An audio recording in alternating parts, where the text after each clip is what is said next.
Nobel বিজয়ী প্রতিষ্ঠান গ্রামীণ ব্যাংকের কারণেই doctor Mohammad Yunus Nobel prize পেয়েছেন। তিনি কালকে আরেকটি ভুল তথ্য আপনাদের সামনে উপস্থাপন করেছেন। উনি বলছেন দুটো আলাদা নোবেল প্রাইজ, শান্তির জন্য নোবেল প্রাইজ একটাই, এটা অনেক সময় অনেককে ভাগ করে দেওয়া হয়। তার একটি অংশ গ্রামীণ ব্যাংক পেয়েছে, তার আরেকটি অংশ এর তৎকালীন managing director doctor Mohammad Yunus পেয়েছে। আপনারা উনি যখন এই কথাটি বলেছেন তখন আমাকে একটু সুপারলেটিভ ডিগ্রিতে বলতে হয়, আপনারা আমাকে এমন একজন নোবেল বিজয়ী ব্যক্তি দেখান তো যিনি ওনার মতো অর্থলোভী, যিনি ওনার মতো ক্ষমতালোভী, যিনি ওনার মতো তার কর্মচারীদেরকে অত্যাচার করেছেন, এমন একজন ব্যক্তি দেখান। আমরা তো ভাই ওনার বিরুদ্ধে যখন কথা বলছি সারা ওয়ার্ল্ড শুনছে, সারা ওয়ার্ল্ড দেখছে, আমাদেরকে তথ্যপত্র ছাড়া কথা বলার কোনো স্কোপ নেই।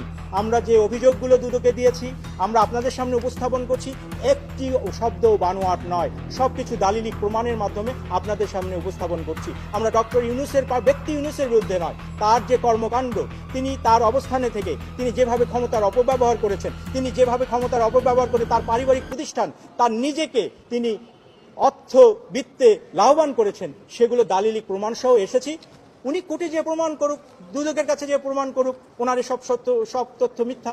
দেখুন এখানে একটা সমস্যা যেটা হয়ে যাচ্ছে, আমি একটা ওনার দেখলাম, আমানপুর, ক্রিশ্চিয়ান আমানপুর, CNN থেকে ওনাকে ইন্টারভিউ করছে, সেখানে বলছেন আপনার প্রতিষ্ঠান। এখন দেখেন ওনারা এত বড় একটা মিডিয়া আউটলেট, তারা কিন্তু রিসার্চ করে আসছেন না। ডক্টর ইউনূস নিজেই কিন্তু এখন স্বীকার করছেন এই যে সহযোগী অনেক প্রতিষ্ঠান তৈরি করেছেন, এগুলো আমার প্রতিষ্ঠান নয়। উনি ওনার বক্তব্যে অলরেডি স্বীকার করে নিয়েছেন। আমার বিশ্বাস উনি আমাদের প্রেস কনফারেন্সের পর উনি যেহেতু স্বীকার করে নিয়েছেন এই প্রতিষ্ঠানগুলোর মালিক উনিও নয়, কেউ নয়, উনি এরকম একটা বক্তব্য দিয়েছেন, উনি আবারও স্বীকার করবেন, আবারও জাতির সামনে ক্ষমা চাবেন যে এগুলো আমি করেছি। উনি একটা অভিশাপের কথা গতকাল বলেছেন। ওনার অভিশাপটা কোথায় জানেন? এই যে 1,05,00,000 নরনারী গ্রামীণ ব্যাংকের সদস্য, তাদের সাথে তিনি প্রতারণা করেছেন, তাদের অর্থকে তিনি আত্মসাৎ করেছেন, তাদের অর্থকে তিনি তার ব্যক্তিগত অর্থ হিসাবে ব্যবহার করেছেন, তাদের অভিশাপ তার উপর পড়েছে। এর কথা বলা আছে, এটা সবার সামনে আছে, এটা পড়ার জন্য আপনাকে আইনজ্ঞ হতে হবে না, এটা ব্যাখ্যা করার জন্য আপনাকে আইনজ্ঞ হওয়ার প্রয়োজন নেই, যে কেউ এটি করে নিতে পারে। এটি কি পাবলিক দলিল। এবং উনি কি করলেন? অর্ধেক করলেন। এখানে যে সুস্পষ্টভাবে বলা হয়েছে যে ওই প্রজেক্টের সমস্ত সহায় সম্পত্তি গ্রামীণ ব্যাংকের আন্ডারে চলে আসলো, উনি এটি ভুল ব্যাখ্যা করলেন।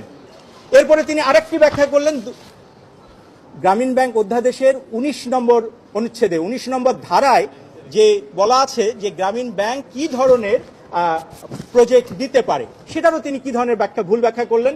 অর্থাৎ ডক্টর মোহাম্মদ ইউনূস তার নিজের পারিবারিক প্রতিষ্ঠানকে কি করেছেন, একটা ম্যানেজিং চুক্তির মাধ্যমে এটা দায়িত্ব নিজে নিয়েছেন। সেই ম্যানেজিং চুক্তির ব্যাপারে কোন ধারায় উনি নেওয়ার কথা বললেন, কিভাবে অপব্যাখ্যা করলেন, আমি একটু পড়ি, কোট আনকোট।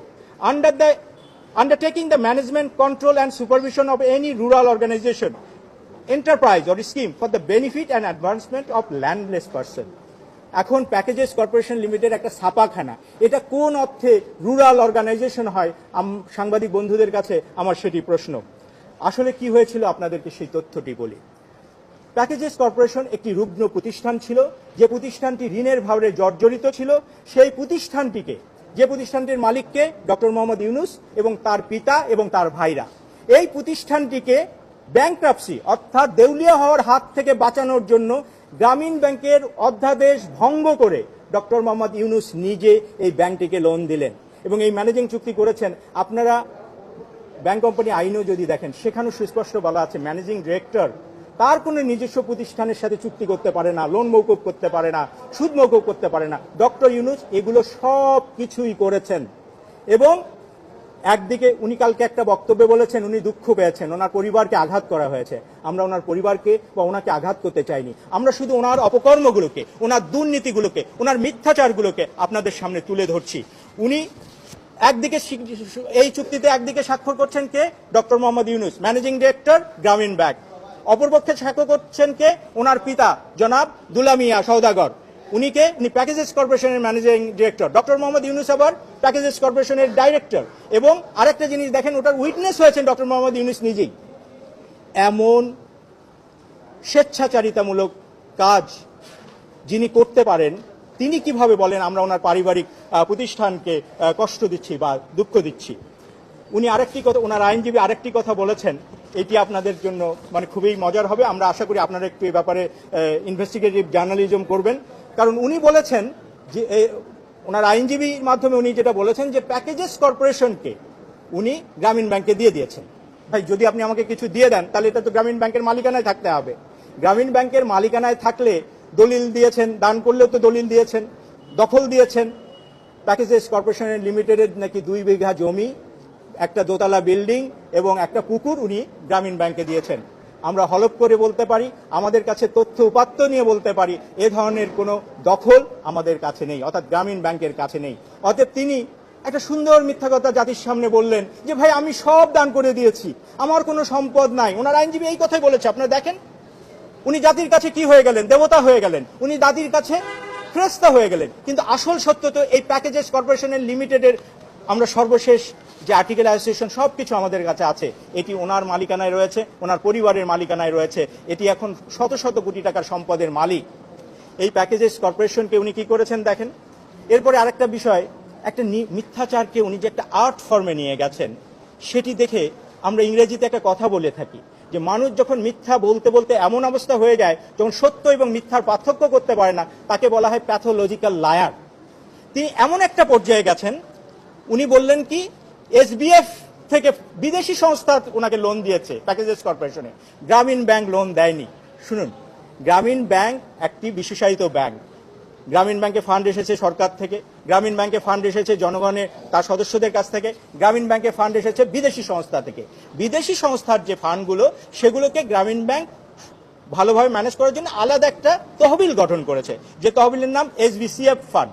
সেই তহবিলটা কার তহবিল? তাহলে গ্রামীণ ব্যাংকের তহবিল। এবং সেই তহবিল যারা দিয়েছেন, এখন তো শুধু বাংলাদেশে ওনার বিরুদ্ধে অভিযোগ উঠছে, কিছুদিন পর তো বিদেশেও ওনার বিরুদ্ধে অভিযোগ উঠবে। কারণ তিনি যে স্বীকারোক্তিমূলক বক্তব্য দিয়েছেন যে ওই বিদেশিরা ওনাকে লোন দিয়েছে, ওই ফান্ড থেকে যে লোনটা দিয়েছে এটা গ্রামীণ ব্যাংকের ফান্ড, এবং গ্রামীণ ব্যাংক থেকে উনি লোন দিয়েছেন ম্যানেজিং ডিরেক্টর হিসাবে, গ্রামীণ ব্যাংকের আইনের ব্যত্যয় ঘটিয়ে।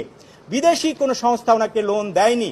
বরঞ্চ আপনারা আমাদের প্রেস রিলিজে এই ব্যাপারে আমরা ডিটেলস দিয়েছি যে অন্যান্য আরও বিভিন্ন ফান্ড কিভাবে তসরুপের কারণে ওনার বিরুদ্ধে দাতা সংস্থাদের কাছ থেকে অভিযোগ এসেছিল।